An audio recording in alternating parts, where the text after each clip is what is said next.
Hey everyone, I hope you are having a great day. One of the things that initially bothered me about part 4 of Kenobi was how Tala safely got Obi-Wan off of Mapuzo after his beatdown from Vader.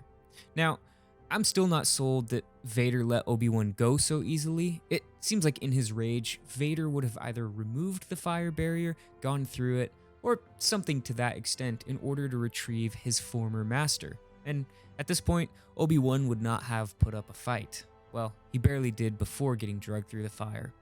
But this video isn't about explaining Vader's reasons for seemingly letting Kenobi go so easily. I want to address what, to me, and maybe not to you, but to me, initially seemed like a plot hole. While confronting Kenobi, Vader and the Inquisitors shut down traffic from Mapuzo. Even if it made sense that Obi-Wan escaped Vader, how would they get off planet so easily if outgoing traffic was shut down? And I think the answer lies in Tala's imperial cover still being intact. I put this together when Obi-Wan asks Tala if her cover was still intact, as they're discussing how to rescue Leia from Fortress Inquisitors.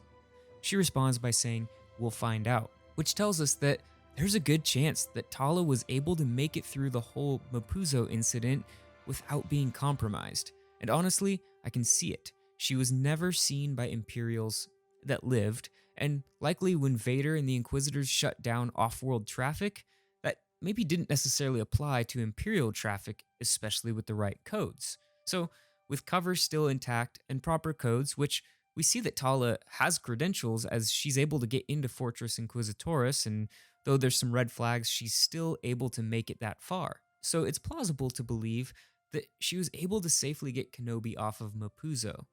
Now, I'm not saying this is a perfect explanation, and maybe you didn't even need this explanation, but I don't think it's the plot hole it initially seemed to be. Plot armor maybe? Yes. Here's the thing, I'm waiting to see all 6 episodes of Obi Wan Kenobi before I make any final judgment.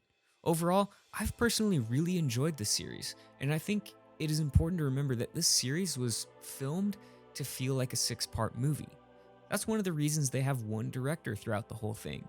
So the wish for each episode to have a TV feel and feel fast-paced on their own is maybe a little misguided. I think that this show is supposed to be digested as a whole. After all, you probably wouldn't watch a movie or 20 minutes of the middle of a movie and go, wow, that's really slow. Well, maybe, but for the most part, when you watch a movie, you take all of it as a whole and critique it from there. So all 6 episodes will be critical to the story, and you know what? Maybe some episodes might feel slower.